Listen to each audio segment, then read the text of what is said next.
I'm Leo Miller.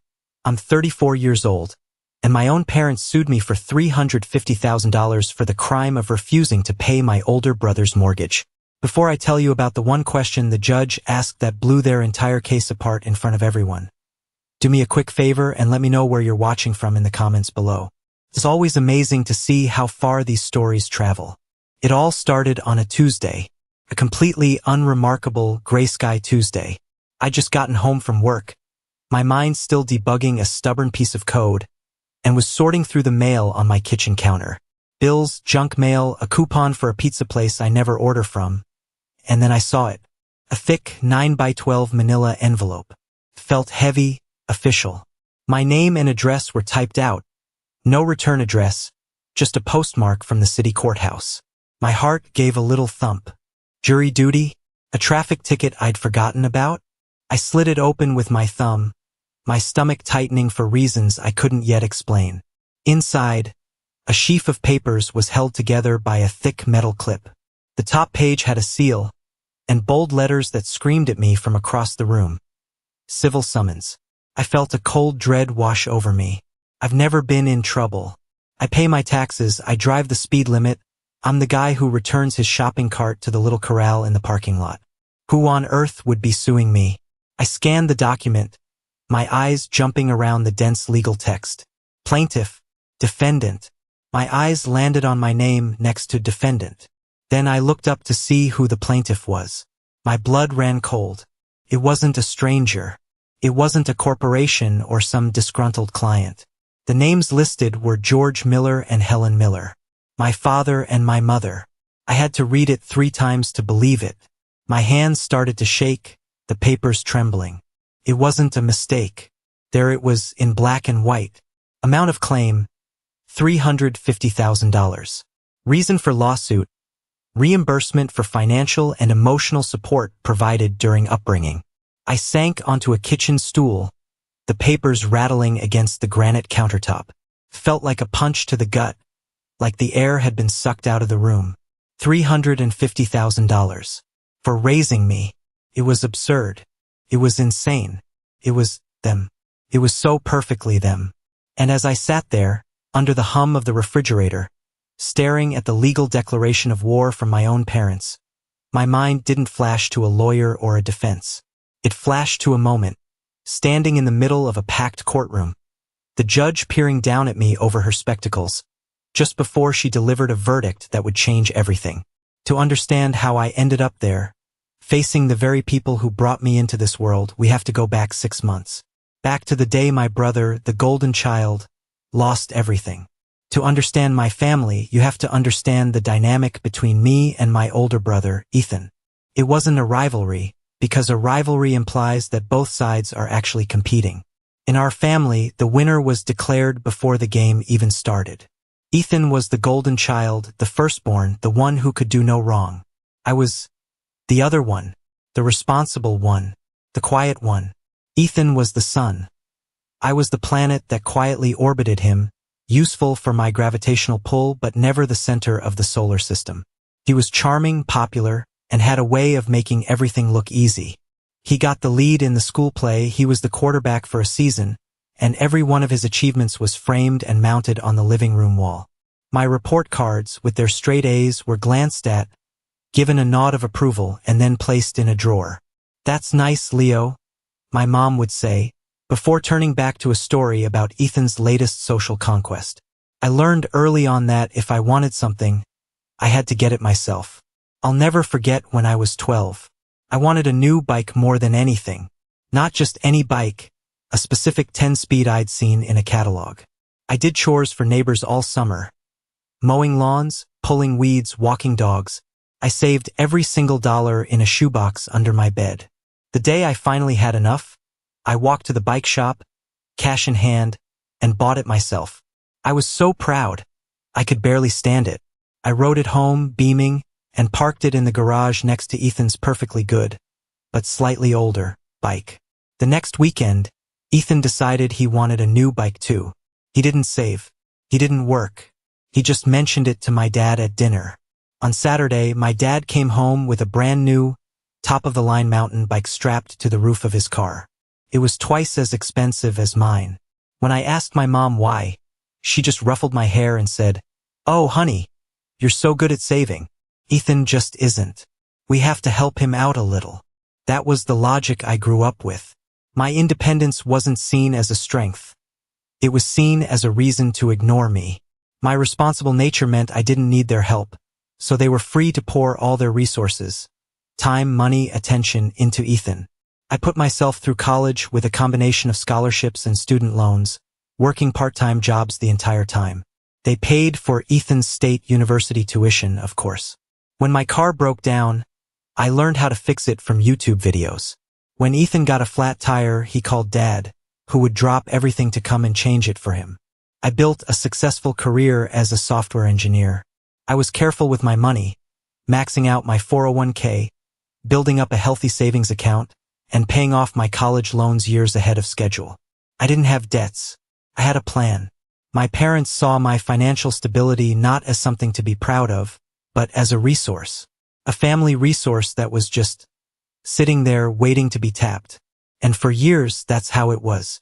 A quiet, simmering imbalance. I loved my brother, I really did, but I existed in his shadow. I accepted it as the price of peace in the family. I didn't know that the price was about to go up. Way up. Because the sun, the center of our family's universe, was about to implode.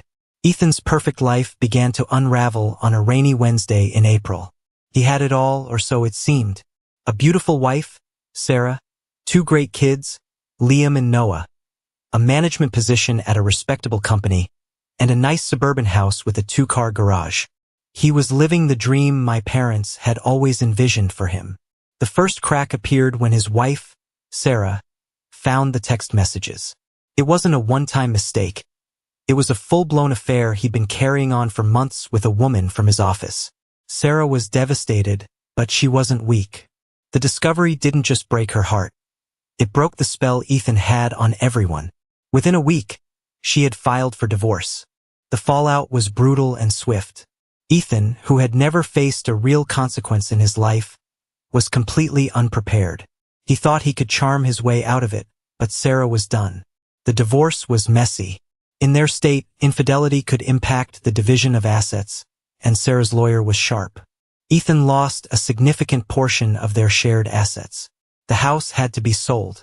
He suddenly found himself living in a cramped 2-bedroom apartment, trying to navigate a shared custody agreement he barely understood.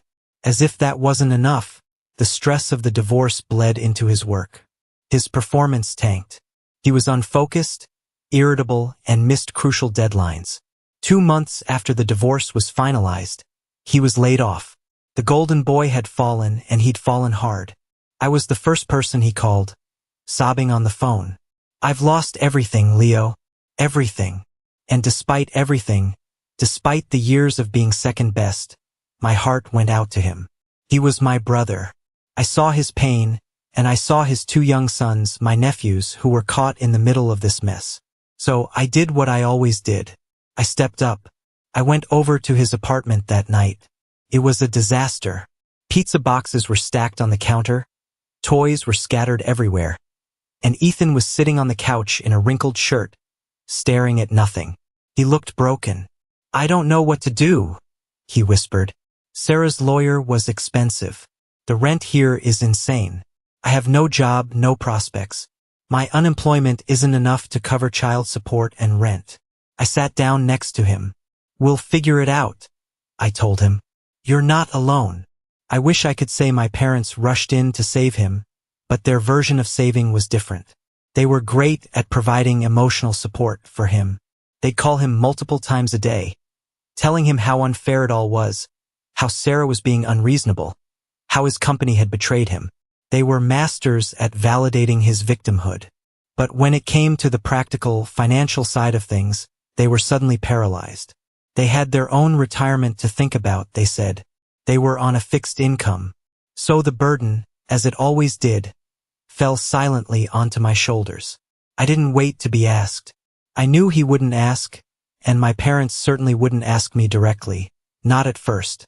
That wasn't their style. Their style was to create a problem so large that I would feel obligated to solve it. But this time I decided to get ahead of it. I thought maybe if I help now without any fuss, they'll finally see me. They'll finally appreciate me. I was so naive. The first thing I did was handle the legal mess. Ethan's divorce attorney had a remaining balance on his retainer that needed to be paid off. Ethan was getting threatening letters. Without telling him, I called the law firm and settled the bill. $5,500. I just put it on my credit card and paid it off at the end of the month. It was a significant amount of money, but I figured it was a one-time cost to close a painful chapter. Next was his living situation. His apartment was in a decent school district for the kids, but the rent was steep. He was already a month behind. I knew an eviction would be the final nail in his coffin. So, I sat down and wrote a check to his landlord for 6 months' rent in advance. $7,200. I told Ethan it was a loan, but we both knew I would never ask for it back. I just wanted him to have some breathing room, a stable place for my nephews to come home to while he got back on his feet. My weekends changed, too. Before, they were my time to decompress, go hiking, or work on my own projects. Now, they belonged to my nephews. Every Friday, I'd pick up Liam and Noah from school. We'd go to the park, build elaborate Lego castles, and watch superhero movies. I'd make sure they did their homework and got a couple of home-cooked meals before I dropped them back at Ethan's on Sunday night. It gave Ethan a solid block of time to search for jobs, go on interviews, or just pull himself together. I was running on fumes, juggling my demanding job and my new role as a part-time parent. But I didn't complain. I did it because it was the right thing to do. And a small, hopeful part of me thought, this is it. This is the time they'll finally see what I do for this family. Couldn't have been more wrong. My help was so seamless, so quiet, that it became invisible. To my parents, the crisis was simply averted. Ethan had a place to live. His legal troubles were gone. The kids were cared for. They didn't ask how. They just saw the result. In their minds, things were stable, which meant they could go back to their favorite pastime, worrying about my life. I was at their house for dinner a few weeks later when my mom started in. "Leo, honey," she said, passing me the potatoes. "You're so good with the boys. It really makes me think. When are you going to settle down? You're not getting any younger." I felt a familiar knot tighten in my stomach. "Mom, I'm happy with my life right now. I'm focusing on my career." My dad chimed in from the head of the table. "A career doesn't keep you warm at night, son. Look at your brother. Even with all his troubles, he has his boys. He has a family. What do you have? A nice apartment and a good salary? It's not the same." I just stared at them. I had just spent thousands of dollars and countless hours keeping their precious son's family afloat, and they were lecturing me about not having one of my own. The irony was so thick I could have choked on it. They didn't see my support as a sacrifice. They saw it as something they were entitled to, the natural function of the responsible, unmarried son. My contributions were expected. My personal life was a problem to be fixed. That dinner was a turning point. The hope I'd been clinging to finally fizzled out, replaced by a cold, hard resentment. I continued to help, but I did it for my nephews, not for them. I pulled back emotionally, keeping my conversations with my parents short and superficial. The peace lasted for about a month. And then, one evening, my phone rang. It was my mom, her voice syrupy sweet, a tone that always set my teeth on edge. "Leo, honey," she chirped. "We have such good news. Wonderful news for the whole family. Can you come by for dinner tonight? We want to tell you all about it." I should have known. That tone of voice, the manufactured excitement. It was the sound of a trap being set. But like a fool, I said yes. The drive to my parents' house was filled with a sense of unease. My mom's voice on the phone had been too bright, too cheerful. It was the voice she used when she was trying to sell an idea she knew you wouldn't like. I told myself I was being paranoid, that maybe they'd won the lottery or something. But the knot in my stomach told me otherwise. When I pulled into the driveway, Ethan's car was already there. Of course, this was a family announcement, and in our family that meant it was about him. I walked in, and the scene in the living room was almost staged. My dad, George, sat in his usual armchair, looking serious and important.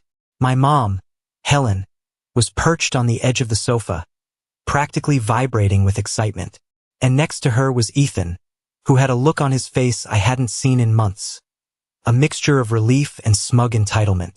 "Leo, you're here. Come, sit down," my mom exclaimed, patting the cushion next to Ethan. The air was thick with anticipation. It felt less like a family gathering and more like a corporate presentation about to begin. And sitting right in the middle of the coffee table, like a prop waiting for its cue, was a thick manila folder. The same kind of folder that would one day contain a lawsuit against me. I sat down cautiously, feeling like an outsider who had stumbled into a private meeting. "So, what's the good news?" I asked, trying to sound casual. My dad cleared his throat, leaning forward with his hands clasped. "Son, we've been very worried about Ethan and the boys. That apartment, it's no place to raise a family. They need stability, a backyard, a place to call home." I nodded slowly. "Okay." And my mom could barely contain herself. She reached over and tapped the manila folder. "Well, your father and I decided to do something about it. We found the most perfect little house for them. 3 bedrooms, a big yard for the boys to play in a great school district. It's perfect." Ethan finally spoke up, a wide grin spreading across his face. "It's incredible, Leo. You should see it. It even has a finished basement." I was confused. "That's great. But how? I thought you guys were on a fixed income, and Ethan's still looking for work." This was the moment. My dad picked up the folder and opened it on the coffee table, revealing a stack of official-looking documents. I could see words like mortgage agreement and promissory note. "We took care of the down payment," my dad said proudly, as if he'd just solved world peace. "Used a good chunk of our retirement savings.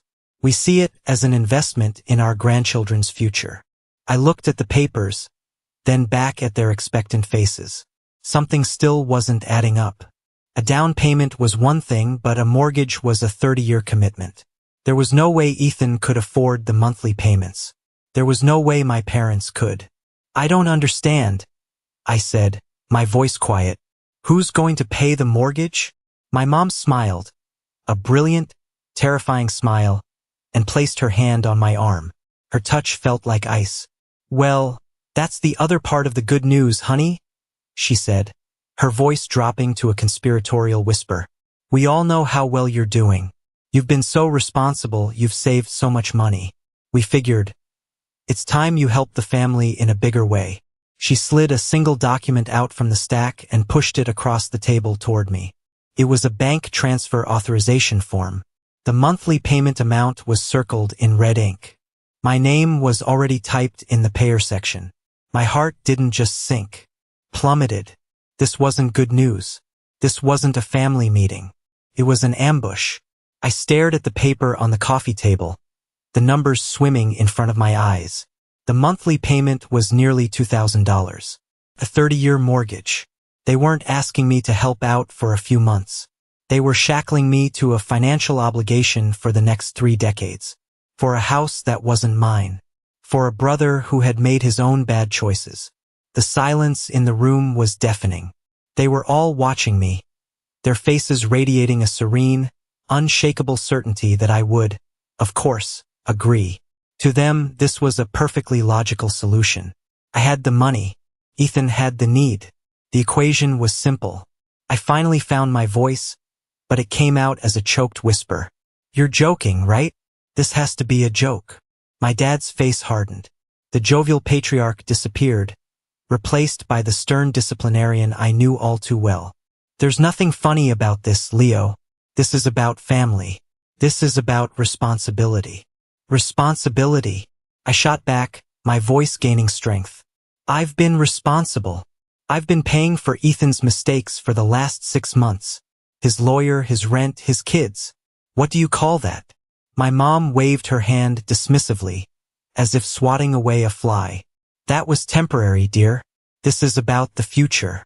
About providing a stable home for your nephews." She was using my nephews against me. The ultimate emotional blackmail. "So your plan," I said, my voice dripping with disbelief, Was to buy a house you can't afford with a down payment from your retirement fund, and then just hand me the bill? Without even asking me first.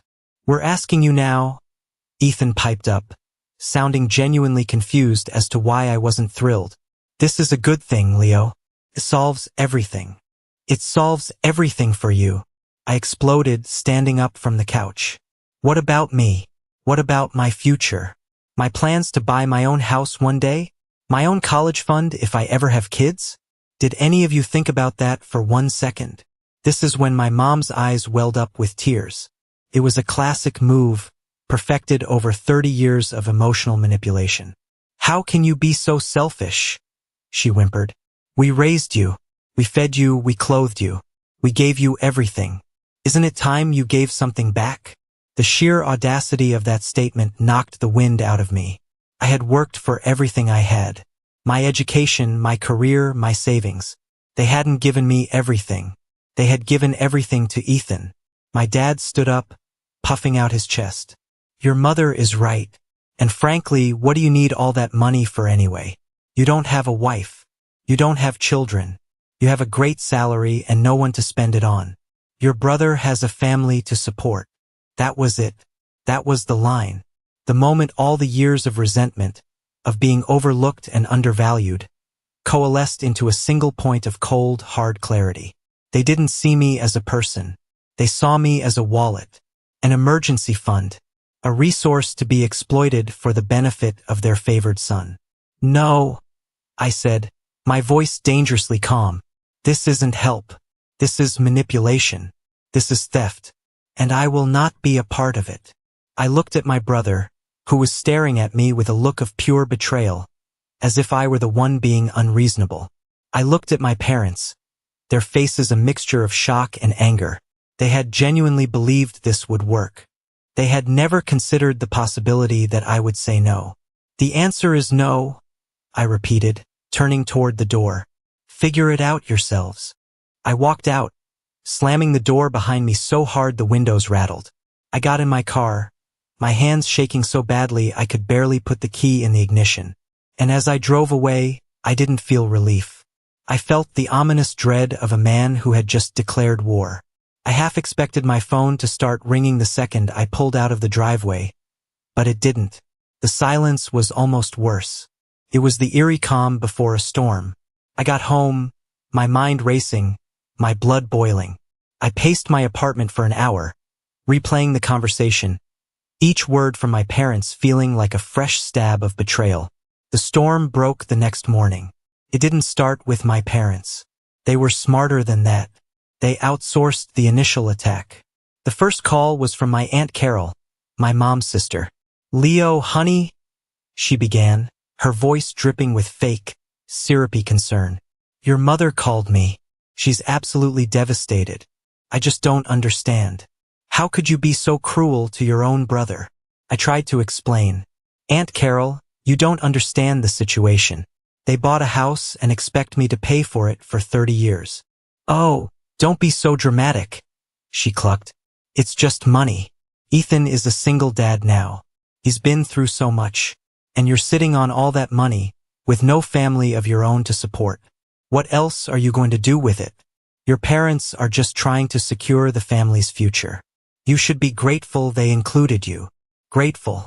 She actually said I should be grateful. I felt my jaw tighten. This conversation is over, I said, and I hung up. Minutes later, a text message from my cousin, Jessica, Aunt Carol's daughter. A screenshot of a Facebook post she'd just made. It didn't mention my name, but it was clear who it was about. So sad when people get successful and forget where they came from. Some people would do anything for family, and others wouldn't lift a finger to help their own brother in his time of need. #family over everything #disappointed. I felt a surge of white-hot anger. They were making me the villain in a story they had written. It was a coordinated campaign. My parents had activated the family telephone tree, and their version of the story, that their poor, struggling son Ethan was being abandoned by his rich, selfish brother Leo, was spreading like wildfire. My phone buzzed again. An email from my Uncle Don. A long, rambling lecture about filial duty and the sacrifices parents make, and how it was my moral obligation to honor thy father and mother. It was a full-scale assault, coming from all sides. They were trying to shame me, guilt me, and pressure me into submission. Every buzz of my phone made me flinch. Each message was a new wave of condemnation from people who had only heard one side of the story, the side that painted me as a monster. But something inside me had snapped that night at my parents' house. The part of me that craved their approval, that would do anything for a scrap of validation, had died. The more they pushed, the harder my resolve became. This wasn't about money anymore. It was about control. It was about them believing they had the right to dictate my life, my finances, my future. I sat on my couch, my phone lighting up with notifications, and I made a decision. I went into my contacts list. Aunt Carol, block. Cousin Jessica, block. Uncle Don, block. I went through and systematically blocked every number of every extended family member who had ever sided with my parents, who had ever made me feel small or less than. Then I got to my parents and Ethan. I hesitated for a moment. This felt so final. But what other choice did I have? They had shown me exactly who they were. I took a deep breath and blocked them too. As the silence finally descended on my apartment, I felt a strange sense of peace. The war wasn't over, I knew that. But I had survived the first wave. I had drawn a line in the sand. I would not let them ruin my life. At the time, I thought that was the worst they could do. I thought a public shaming campaign was their ultimate weapon. I had no idea how wrong I was. Their desperation was about to lead them to do something I never, in my wildest nightmares, could have imagined. The 2 months that followed were strangely quiet.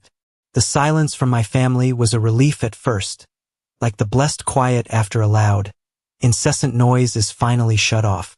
I focused on work, reconnected with friends I'd neglected, and started to feel like myself again. I even started going on dates. I was building a life that was truly my own, free from the weight of my family's expectations. I heard through the grapevine, from my friend Daniel, who was still friends with one of my cousins on social media, that my parents had managed to get a mortgage for Ethan's house anyway. They must have co-signed on the loan, putting their own financial futures at extreme risk. Part of me felt a pang of worry for them, but a much larger part of me thought, you made your bed, now lie in it. It was their choice, their consequence. I truly believed the worst was over. I thought they had finally accepted my no and moved on, however grudgingly. Then came that Tuesday afternoon. The manila envelope. The civil summons. The realization that they hadn't moved on at all. They had escalated. They had taken our family drama and turned it into a public legal battle. Staring at the lawsuit in my kitchen, I felt a new kind of anger. A cold, sharp fury that burned through the shock. This wasn't just a misguided attempt to get money. This was a public declaration of war. They were trying to humiliate me, to legally force me into the role they had chosen for me. The family ATM. The claim of reimbursement for upbringing was so ludicrous, so insulting, it was clearly designed to cause maximum emotional damage. They were even trying to bill me for emotional support during adolescence. My first call was to Daniel. "You are not going to believe this," I said, my voice shaking with rage. I read the document to him. He was silent for a long moment, and then he just said, "Leo, you need a lawyer. Now." He was right. This was beyond my ability to handle. The next morning, I took a personal day off work and made an appointment with a family law attorney named Evelyn Reed. Her firm had stellar reviews online, and her profile picture showed a woman with a no-nonsense expression that I found incredibly reassuring. I sat in her polished conference room, the lawsuit spread out on the table between us. I told her everything. The history with Ethan, the family meeting, the pressure campaign, all of it. She listened patiently, her expression unreadable, occasionally jotting down notes on a legal pad. When I finished, she picked up the summons and read it over one more time. Then she looked up at me, a small, wry smile on her face. "Mr. Miller," she said, her voice calm and confident. "In all my years of practice, I have seen some truly audacious claims. This is in the top 5. So, it's as crazy as I think it is?" I asked, needing to hear it from a professional. It's crazier, she confirmed. They have no legal standing. None. The law is very clear. Parents have a duty to support their minor children. There is no law that says children have a duty to repay their parents for the cost of raising them. If there were, the court system would collapse. She leaned forward. This isn't a lawsuit, Mr. Miller. This is a harassment tactic. It's a desperate and frankly pathetic attempt to bully you. And we are not going to let them win. For the first time since I'd opened that envelope, I felt a flicker of hope. I wasn't alone in this anymore. I had an ally. So what do we do? I asked. Evelyn Reed leaned back in her chair, her smile turning sharp.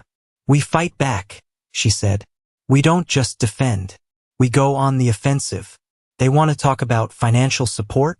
Fine. Let's talk about financial support. The next few weeks were a blur of activity. Under Evelyn's guidance, I transformed from a victim into a strategist. The mission was simple. Gather every piece of evidence that proved I had been anything but a deadbeat son. She wanted to build a counter-narrative so strong that my parents' lawsuit would look not just frivolous, but malicious. My first stop was my own financial history.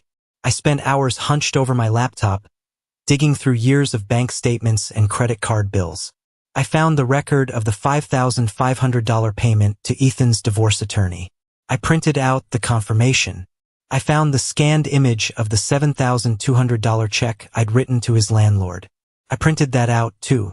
I even found receipts for groceries, kids' clothes, and movie tickets from the weekends I had my nephews. Felt petty, but Evelyn insisted. Every dollar counts, Leo, she told me. We're painting a picture. Next, I went through my text messages and emails. The pressure campaign from my extended family turned out to be a goldmine. Aunt Carol's guilt-tripping texts, Cousin Jessica's condescending messages, Uncle Don's sanctimonious email. Evelyn was ecstatic. This is perfect, she said, looking at the printouts. It shows a clear, coordinated effort to harass and intimidate you. It establishes their motive. The hardest part was deciding whether to involve my grandparents. My father's parents, Arthur and Eleanor, were the only members of the family who had remained neutral, which in my family was as good as being on my side. They were old school, people of principle, and I knew they would be horrified by what my parents were doing. But I hated the idea of putting them in the middle of this. I finally called them, my stomach in knots. I laid out the whole story, my voice cracking as I got to the part about the lawsuit. There was a heavy silence on the other end of the line. Finally, my grandfather spoke, his voice gravelly with anger. That boy's father has lost his mind, he said, referring to my dad. To sue his own flesh and blood, it's a disgrace. My grandmother got on the line. Leo, darling, we are so sorry you are going through this. This is not how we raised your father. You have always been a good, responsible young man. Of course, we will support you. She paused. We'll be at the hearing. We want your father to see us sitting on your side of the courtroom. I hung up the phone, tears welling in my eyes. It was a small thing, perhaps, but their validation felt like a shield. It was a reminder that the word family wasn't completely broken for me. I wasn't fighting this battle entirely alone. Armed with a binder full of evidence and the support of the only family members who mattered, I felt ready. The fear and shock had been replaced by a steely resolve. My parents had started this war, but I was going to be the one to finish it. They wanted to have their day in court? Fine. I would give it to them. The day of the court hearing was gray and overcast, matching my mood perfectly. I walked into the courthouse, my lawyer Evelyn by my side, a heavy binder of evidence tucked under my arm. The place smelled of old paper and stale coffee. It felt surreal, like I was walking onto the set of a TV show. We found our assigned courtroom. It was smaller than I'd imagined, all dark wood paneling and worn-out benches. My parents and Ethan were already there, sitting with their lawyer at the plaintiff's table. They looked stiff and uncomfortable in their Sunday best. My mother refused to look at me, staring straight ahead with a pained expression, as if she were the one being wronged. My father glared at me, his jaw set in a stubborn line. Ethan just looked like a lost puppy, completely out of his depth. Then I saw them.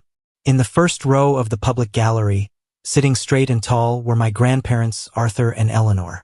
My grandmother gave me a small, encouraging smile. My grandfather just nodded, his eyes fixed on his son with a look of profound disappointment. My parents saw them, too. A flicker of shock crossed my mother's face before she quickly composed herself. Evelyn and I took our seats at the defendant's table. She gave my hand a reassuring squeeze under the table. "Deep breaths, Leo," she whispered. "Let me do the talking. The truth is on our side." The bailiff called the court to order, and a stern-looking woman in her late 50s, Judge Thompson, entered and took her seat at the bench. She had sharp eyes that seemed to miss nothing. My parents' lawyer went first. He was a slick, overly confident man who probably offered a discount for ridiculous cases. He launched into a rambling speech about the sanctity of family and the sacrifices his clients had made to give their son, Leo, a good life. He painted a picture of two loving parents who had poured their life savings into their children, only to be abandoned by their successful, ungrateful son in their time of need. He framed their need as helping their other son, Ethan, provide a stable home for their grandchildren. It was a masterful performance in emotional manipulation, and I could feel the judge's patience wearing thin. When he finished, Judge Thompson looked down at him over her glasses. "Counselor," she said, her voice dry as dust, "while your soliloquy on family values is touching, could you please point me to the specific legal statute that entitles parents to a $350,000 reimbursement for raising their own child?" The lawyer sputtered, flipping through his notes. "Well, Your Honor, it's not about a specific statute. It's about a principle of familial duty, of fairness." The judge was not impressed. She turned her attention to my parents. "Mr. and Mrs. Miller, let me ask you a few questions." My parents sat up straighter. "Did you pay for your son Leo's college education?" she asked my father. "No, Your Honor," he mumbled. "He got scholarships." "I see. So he has been financially independent since he was 18. "Yes, Your Honor." "And you are not in financial distress yourselves? You are not suing him for your own support?" "No," my mother chimed in. "We just want a portion of what we invested in him back, to help our other son, Ethan. To help him pay the mortgage on his new house." The judge stared at them for a long, uncomfortable moment. The entire courtroom was silent. She seemed to be processing the sheer audacity of what they were admitting. Then, Evelyn stood up. "Your Honor, if I may?" "Proceed, Ms. Reed." Evelyn walked calmly to the table and picked up our binder. "Your Honor, not only is this claim without legal merit, but it is a gross misrepresentation of the facts. The truth is, my client, Mr. Miller, has provided significant and repeated financial support to his brother and his family, out of the goodness of his own heart." She then presented the evidence. The bank statement showing the payment to Ethan's lawyer, the copy of the check for 6 months' rent, the receipts for groceries and children's essentials. With each piece of paper she submitted, I could see my parents shrinking in their seats. Their narrative of the ungrateful, selfish son was being systematically dismantled in front of a judge. But the final, devastating blow was yet to come. And it would come from the judge herself. After Evelyn presented her evidence, the courtroom was thick with a tense silence. The slick lawyer for my parents had nothing to say. There was no refuting bank statements and canceled checks. Judge Thompson looked at the evidence, then back at my family. Her gaze was sharp, analytical, and utterly devoid of sympathy. She took a long, deliberate sip of water. Then, she turned her attention to the one person who had been silent the whole time. "My brother, Mr. Ethan Miller," she said, her voice cutting through the silence. "Please stand." Ethan, startled, clumsily rose to his feet. He looked pale and nervous, a stark contrast to the confident golden boy I had grown up with. The judge peered at him over her glasses. "Mr. Miller, I have just reviewed evidence showing that your brother has paid for your divorce attorney, your rent, and various other expenses for your children. Your parents are here today, suing him for an additional $350,000, which they have stated is to pay the mortgage on a home they purchased for you. I have just one question for you, and I want you to think very carefully before you answer." She paused, letting the weight of her words settle in the room. "Do you, honestly and truly, believe that your younger brother should be held legally and financially responsible for your home loan?" This was it. The entire case, all the years of family dysfunction, boiled down to this one moment. Ethan had a choice. He could have shown a shred of humility. He could have admitted this had gone too far. He could have been a decent human being. He wasn't. He puffed out his chest, a flicker of the old entitlement returning to his eyes. "Well, Your Honor," he began, his voice whiny. "He can afford it. He makes a great salary and he doesn't have a family or kids. I do. It's not fair that he has so much and I'm struggling." The judge's face remained perfectly still, but a storm was gathering in her eyes. The entire courtroom seemed to hold its breath. She looked at Ethan, then at me, then back at Ethan. "I'm not married either, Mr. Miller," she said, her voice dangerously quiet. "And I have no children. Should I be responsible for paying my clerk's rent?" Ethan's jaw dropped. He had no answer. He just stood there, mouth agape, as the absurdity of his own argument was laid bare for everyone to see. The judge let him squirm in the silence for a few more seconds before she brought down the hammer. "I have heard enough," she declared, her voice now booming with authority. "Case dismissed. With prejudice." She wasn't finished. She turned her steely gaze on my parents. "To the plaintiffs, Mr. and Mrs. Miller, let me be unequivocally clear. Parents are not entitled to reimbursement for raising their children. That is a fundamental tenet of our society. The fact that you would bring this claim to my court is an abuse of the legal system." She gestured to the evidence binder. "Furthermore, the evidence shows that your son, the defendant, has already provided you with more familial support than most parents could ever hope for. Your claim isn't just baseless. It's offensive." She stood up, her black robes making her seem 10 feet tall. "Frankly, I find your behavior to be brazen, manipulative, and profoundly disappointing. You are dismissed." With a final, sharp rap of her gavel, it was over. A wave of relief so powerful it almost buckled my knees washed over me. I had won. The truth had won. I looked over at my family. My mother was openly weeping, but they weren't tears of remorse. They were tears of humiliation. My father looked like he'd been slapped. Ethan just stared at the floor, utterly defeated. They had gambled everything on my sense of obligation, and they had lost spectacularly, publicly. This is the moment that changed everything, the moment I finally got control of my own life back. Thank you for sticking with me to this point. You're awesome. If you could, please help me out by liking this video and commenting the number 1 down below, just so I know you've been on this journey with me. It not only helps more people find this story, but it also lets me know that my experiences mean something to someone out there. Your support is the biggest motivation for me to keep sharing the rest of this journey. The sound of the gavel still echoed in my ears as the courtroom began to empty. My mother, still crying, started to walk towards me, her hand outstretched. "Leo," she began. Before she could take another step, my lawyer Evelyn was standing between us. "I think you've said quite enough for one day, Mrs. Miller," she said coolly. I didn't even look at them. I just turned and walked towards the back of the courtroom where my grandparents were waiting. My grandmother wrapped me in a fierce hug, her small frame trembling slightly. "Oh, Leo," she whispered, "I am so proud of you for standing up for yourself." My grandfather put a heavy hand on my shoulder. "You did the right thing, son," he said, looking past me to where my father was helping my mother out of the room. He didn't need to say anything else. I saw the shame and sadness in his eyes. Daniel was waiting for us in the hallway. He clapped me on the back. "Man," he said with a low whistle, "that was better than any TV show." The look on Ethan's face when the judge said that, priceless. We all went to a quiet diner nearby. The 4 of us, me, my grandparents, and Daniel.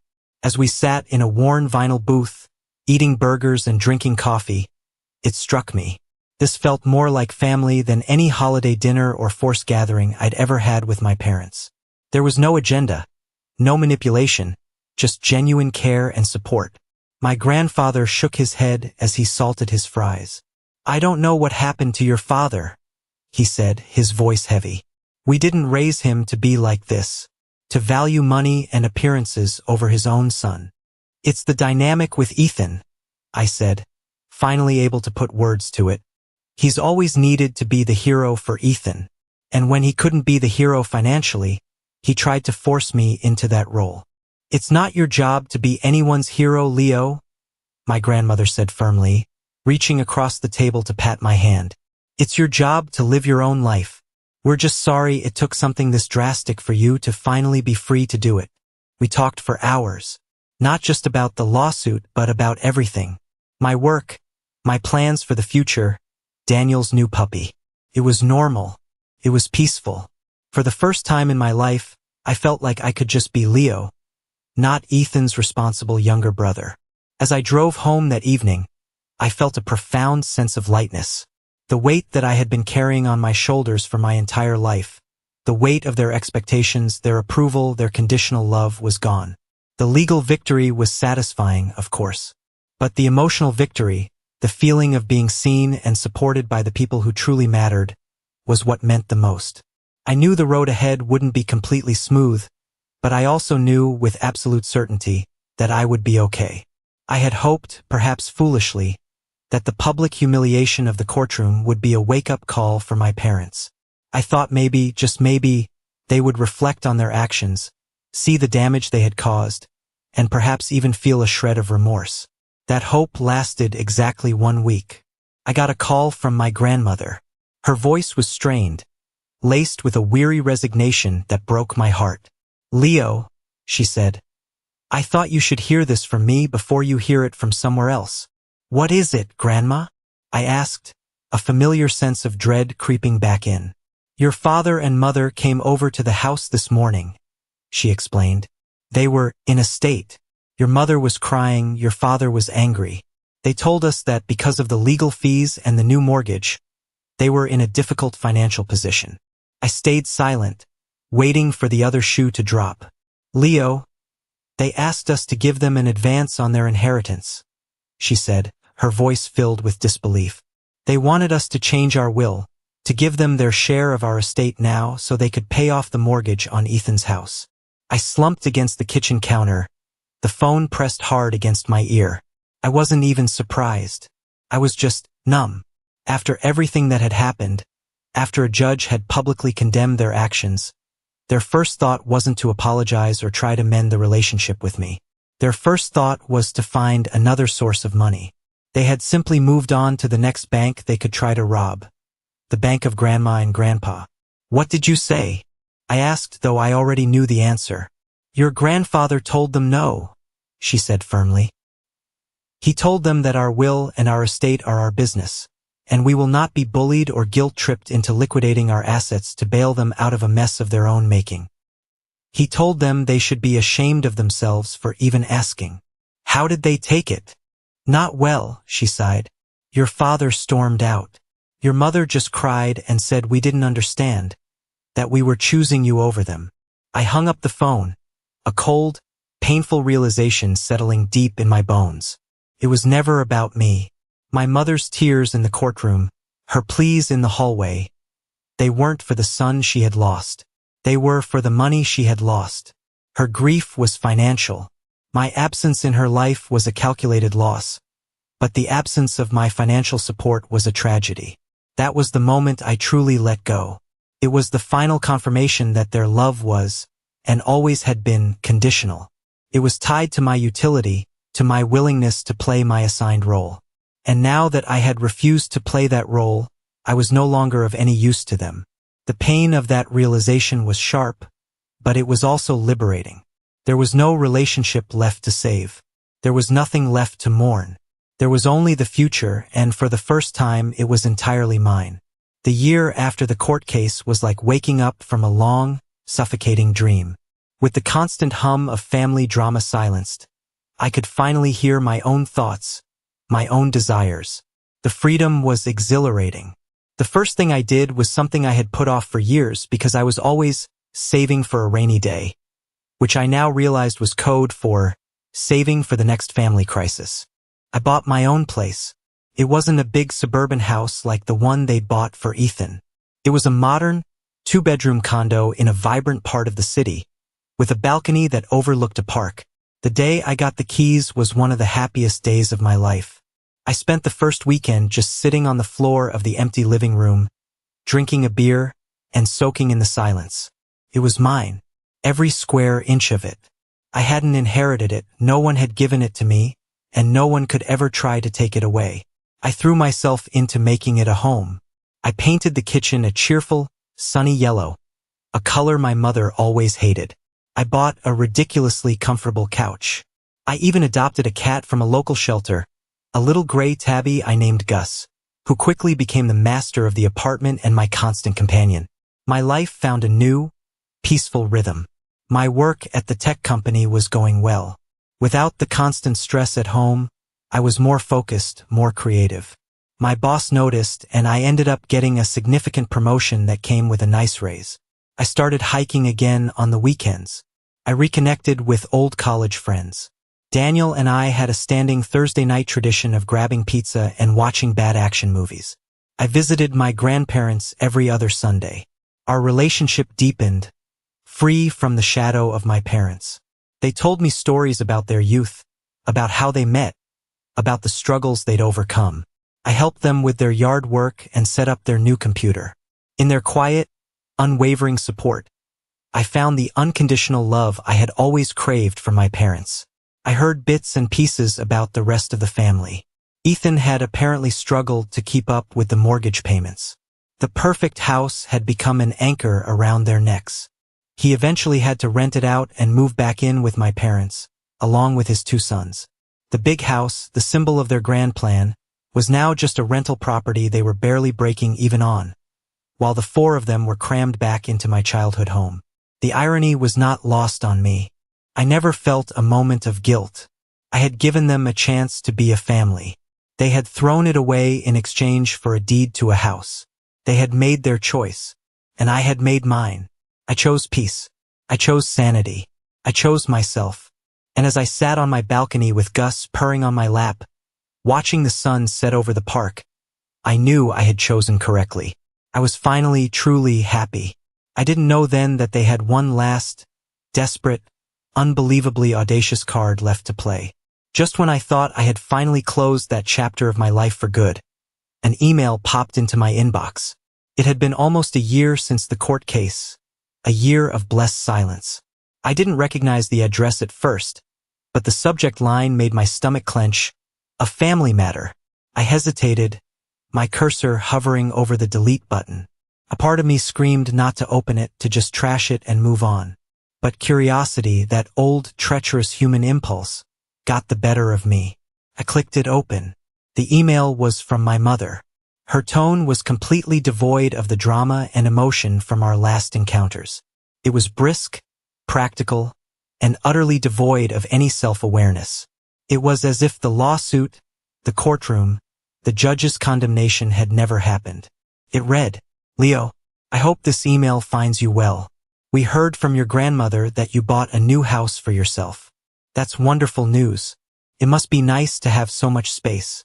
As you may know, things here have been a bit difficult. Ethan and the boys are living with us, and the house is getting very crowded. It's not an ideal situation for raising two growing boys. Since you now have a two-bedroom home and you are living alone, it occurs to us that there is a simple and convenient solution for everyone. Ethan and the boys can move in with you. It would give them the space they need and would be much more convenient for everyone involved. Liam and Noah would love being in the city with their uncle. Let us know what day would be good for them to move their things in. We can start next weekend. Sincerely, Mom." I read the email once. Then I read it again. I had to make sure I wasn't hallucinating. The sheer, unmitigated gall. The absolute, breathtaking audacity of it. After suing me for hundreds of thousands of dollars, after being publicly humiliated in court, after a year of complete silence, their first communication was a demand. Not a request, a demand. They weren't asking. They were informing me of the new arrangement. They had learned absolutely nothing. They still saw me, my home, my life as a resource to be allocated as they saw fit. They believed they still had the right to make decisions for me. For a moment, I felt the old anger flare up. I started typing a furious response, my fingers flying across the keyboard, listing every single one of their sins, every betrayal, every moment of pain they had caused me. And then I stopped. I looked around my quiet, peaceful apartment. I saw Gus sleeping in a patch of sunlight on the rug. I saw the yellow walls of my kitchen. I heard the faint sound of kids playing in the park outside. And I realized they couldn't touch this. They couldn't touch me. Their words, their demands, their insane logic. It had no power over me anymore. I deleted the angry draft. Replying with anger would mean they still had a hold on me. It would mean I was still engaged in their toxic game. The only way to win was not to play. I typed out a new response. It was short, calm, and final.